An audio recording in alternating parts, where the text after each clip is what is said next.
Friends, I'd now like to welcome someone who has added his very powerful voice to the campaign to free Julian. Please welcome the MP for Halton Price and Howden, David Davis.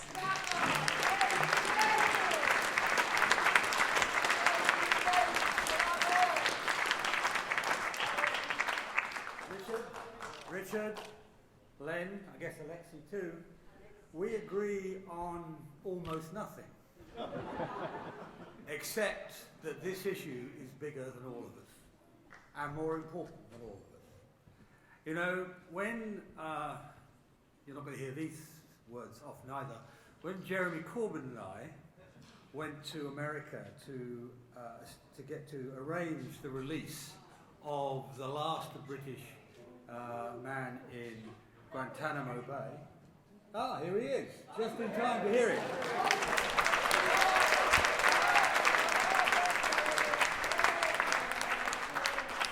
Well, he can evidence this. When he and I went to America to arrange the release of the last Brit in Guantanamo Bay, somebody said to me in Britain, "Why are you doing this? This person's probably a terrorist." And I said, well, firstly, no, he's not. But secondly, even if he were, he deserves a fair trial, not arbitrary incarceration. We say that for everybody. It doesn't matter where you come from, it doesn't matter what your religion is, it doesn't matter what your politics are, it doesn't matter what colour you are, it doesn't matter your origin. Everybody deserves a fair trial, a fair justice, the same rights, the same freedoms that all of us have. And that's what this is about. That's what this is about tonight. But I want to face up frankly to the harsh reality. Let's be clear. If Julian Assange is extradited to the United States into the American judicial system, his chances of acquittal will be near zero. This is not really a justice system as you or I would recognise it. It's a justice system with a conviction rate of 97%, largely achieved by a plea bargaining system which threatens enormous sentences if you don't comply with it. In Julian's case, I guess the threat will be a 175-year sentence. That's where it will be. And undoubtedly, when he was put on trial, he'd be refused bail, thrown into a cell with his access to his counsel and even to his own evidence, strictly limited, handicapping his ability to defend himself. He's already faced poisonous propaganda from the American authorities. The trial will be preceded by him walking on camera in a prison overall, arms and legs shackled, with the explicit purpose of convincing the public that he's guilty before the trial even starts. And as for the prospective treatment, well, as we stand here today, roughly 80,000 American prisoners are in solitary confinement. If extradited to the US, Julian would almost certainly face the same. Now, the Americans have promised that that would not happen. They made that promise.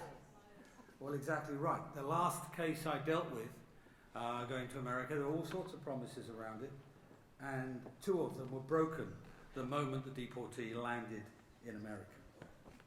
So we can't trust that either. So what that means, what does that mean? It means he's not going to get a fair trial there.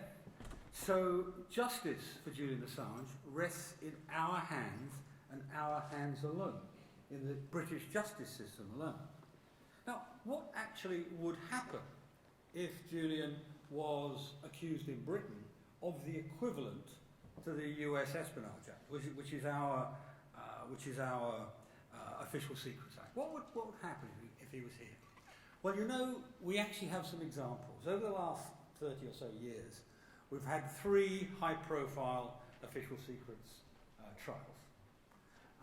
And so we can get a good idea of how they will work. The first one was under Thatcher. Glenn's not here, might recognise it.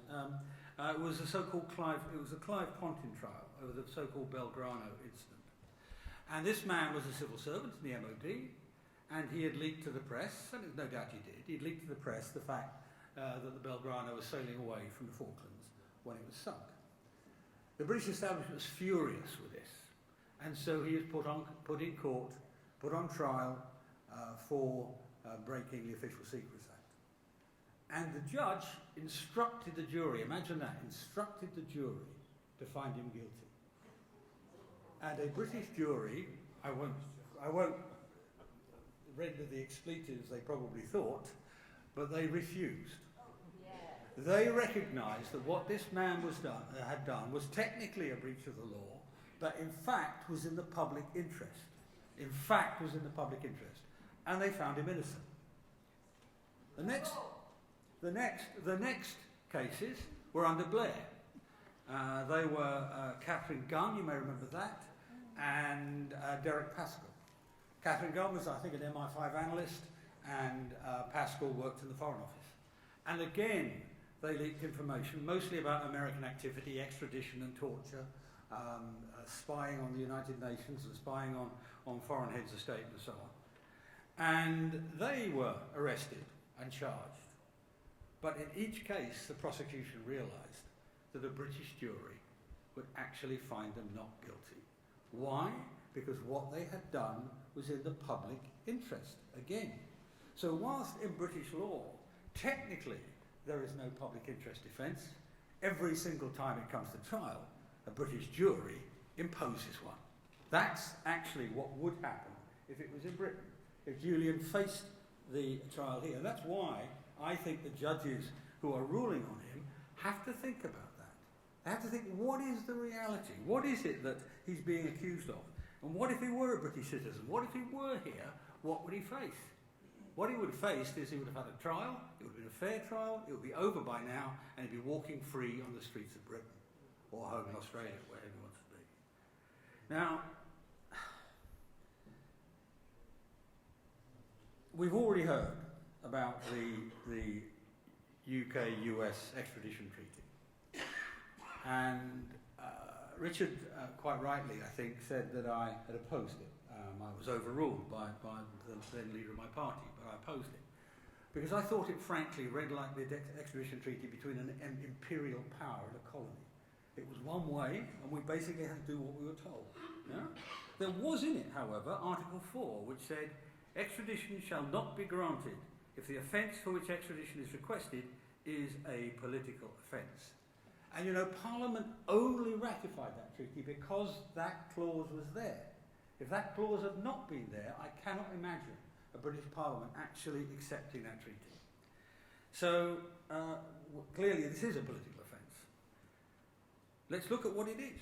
What are the Americans saying about this? Well, actually, Vice President Biden said, and I quote him, "I would argue that he is a high-tech terrorist," talking about Julian. "This guy has done things and put in jeopardy the lives and occupations of people in other parts of the world. He has made it difficult to conduct our business with our allies and our friends. It has done damage." Well, of course, in reality, what is the sin that the US state deems a breach of the Espionage Act? We've seen it. Here, that video. The video showing American soldiers gunning down 18 civilians, including a Reuters journalist. The publication of that video and the publication of US diplomatic cables showing a US espionage against the United Nations and allied world leaders.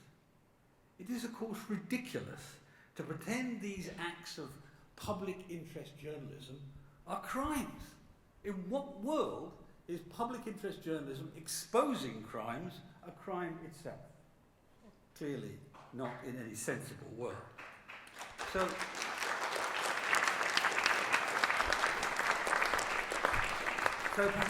perhaps it's unsurprising that by 2010, Vice President Biden had actually changed his mind, and he publicly conceded that Julian Assange had inflicted no substantive damage other than to be embarrassing for the US government.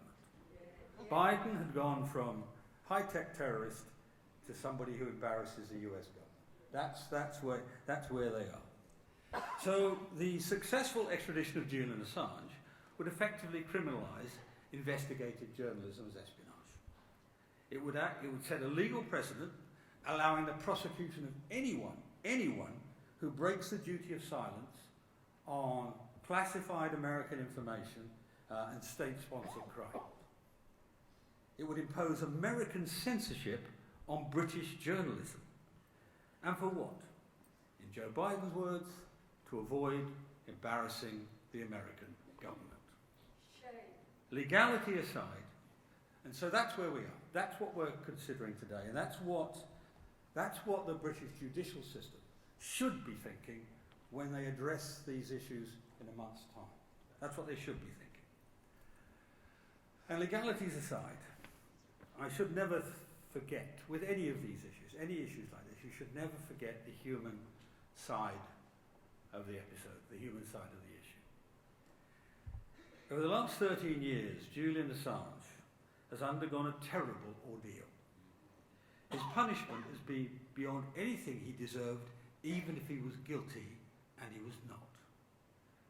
I would refer the High Court judges deciding on Julian Assange's appeal to former Justice of the Supreme Court Lord Sumption, who said, and I quote, "Freedom of expression includes the freedom to publish information, even if it's controversial, disquieting, or embarrassing to the authorities or to other people." That's what the judges should be thinking. Now, one of the reasons we are on the same panel, we're on the same side in this argument, is that our country believes itself to be a free society. We believe we have a free press. We believe we have a real court system that delivers justice.